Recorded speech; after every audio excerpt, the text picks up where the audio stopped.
ഇത് ഞാൻ അപ്ലോഡ് ചെയ്യാൻ തീരുമാനിച്ച വീഡിയോയാണ്. ബെസ്റ്റായിട്ട് തന്നെ പിടിക്കും. നമ്മുടെ സുരേഷ് ഡോക്ടറുടെ ബിൽഡിങ്ങാണ്. സൂം ചെയ്താലും അതിൻ്റെ ചുവട്ടിലെ മാവുകളെ മാങ്ങയൊക്കെ കിട്ടുമോ? അതല്ല, മാങ്ങ കാണാൻ പറ്റുന്നുണ്ട്. ഓക്കെ, അങ്ങനെ 3-ാം നില സ്കൂളിൻ്റെ നിലയിൽ നിന്നുള്ള ചിത്രം. ഇതിവിടെ നമ്മുടെ പുതിയ ബിൽഡിങ് പണി നടക്കുന്നത് ബിൽഡിങ്. ഇനി ഞാനിതിങ്ങനെ ചുറ്റി ആദ്യം തലാബ് സൈഡൊക്കെ പോയി കാണാം. അങ്ങനെ അതാണ് നമ്മുടെ തലാബ്. ഇതിവിടെ പുതിയ ബിൽഡിങ് അവരുണ്ടാക്കിയ പുതിയ ബാക്കിൽ അവരുടെ സ്കൂളിൻ്റെ ബാക്കിലുണ്ടാക്കിയ ബിൽഡിങ്. ഇത് എനിക്ക് മെയിനായിട്ട് എനിക്ക് വേണ്ടത് ഫ്രണ്ട് വ്യൂ ആണ്. സഫൽ എവിടെയാണ്? പിന്നെ കുറേ കഴിയുമ്പോൾ നമുക്ക് ഓർമ്മ കണ്ണന്തെക്കരൊക്കെ. കാരണം ഇതാണ് സഫൽ കോച്ചിങ് സെൻറ്റർ. പുള്ളിക്കാരൻ്റെ ഫങ്ഷൻ തിലക് ഫങ്ഷൻ ഞാൻ പോയിരുന്ന ഇവിടെ എല്ലാം വൃത്തിയാക്കി.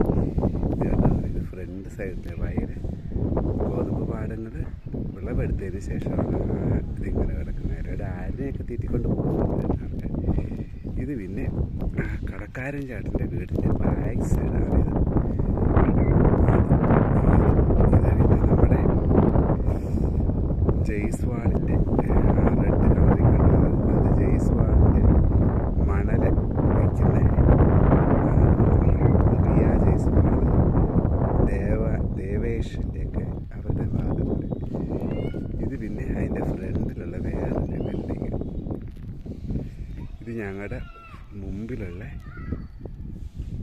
ഇതിന് അരണമരം എന്തൊക്കെയാണ് നമ്മുടെ നാട്ടിൽ പറയുന്നത്.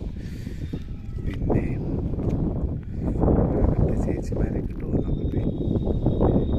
നമ്മുടെ കോച്ചിങ് സെൻറ്ററിൽ അടിച്ച് വരുന്ന ചേച്ചിയൊക്കെയാണ് നിൽക്കുന്നത്. നമുക്ക് പോയി നമ്മുടെ ഏറ്റവും ബ്യൂട്ടിഫുൾ ആയിട്ടുള്ള, എനിക്ക് ഏറ്റവും ഇഷ്ടമായിട്ടുള്ള സ്ഥലമാണ് സാറിൻ്റെ AC ഒക്കെ ഇരിക്കുന്നത്. ഗുരുത്തം. ഈ മെയ് 4-ാം തീയതി 2025 നല്ല തണുപ്പ്. ഇപ്പോൾ 28, 27. അത് അവിടെ നമ്മുടെ നീൽഗായ് കുളത്തിൻ്റെ അവിടെ വന്ന് നിൽപ്പുണ്ട്. ആ നീൽഗായാണ് ഈ നടക്കുന്നത്. ഒറ്റയാനായിട്ട് നടക്കുന്നത്. ഇത് നമ്മുടെ കുളം. ഈ മെയ് മാസത്തിലെ വെള്ളം എന്തേലും വന്ന് നോക്കിക്ക്. ഇതിനകത്തൊന്നും ഓരോരുത്തരും മോട്ടർ വെച്ച് പോലും എടുക്കുന്നില്ല. അതുപോലെ ഇവിടെ ഇഷ്ടംപോലെ വെള്ളമുണ്ട്. ഓപ്പർച്യൂണിറ്റീസ് എന്ന് വെച്ചാൽ ഓപ്പർച്യൂണിറ്റീസ് ഇങ്ങനെ ഫുള്ള് കിടക്കുക. ചാണകവും പീപ്പിളും ആരും അൺയൂസ്ഡ് പൊട്ടൻഷ്യലാണ് ഇവിടെ മുഴുവനുള്ളത്. ഇവിടെ പണിയെടുപ്പിക്കുക ഇച്ചിരി പാടുവാ കേട്ടോ. അവർക്കങ്ങനെ ഓരോ ആഗ്രഹങ്ങളോ കാര്യങ്ങളോ ആടിനെയൊക്കെ തീറ്റി ഇങ്ങനെ അങ്ങോട്ടൊരു ജീവിതമാണ്. വലിയൊരു ഇന്നർ എനർജി ഒന്നും ഇല്ലാത്ത മനുഷ്യരാണ്.